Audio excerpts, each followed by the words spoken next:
Most English learners get prepositions wrong, even native speakers. Don't worry. In this video, I'll make prepositions so easy that even a 6-year-old can master them in minutes. Ready?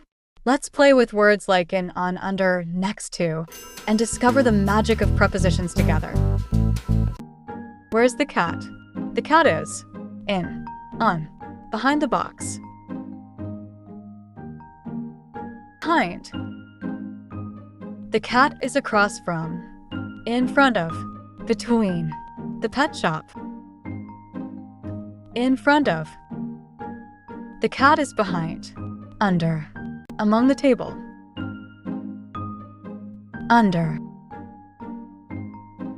The cat is among, in, behind, its friends. Among. The cat is under, among, between, balls of yarn.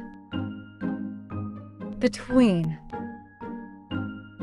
The cat is near, in, behind its house. Near.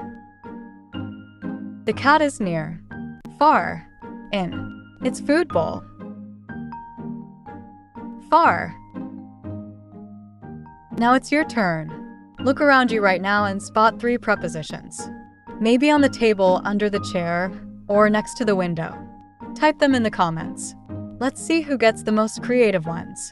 And don't forget to like, share, and subscribe to Learning is Fun by Joe for more fun English lessons.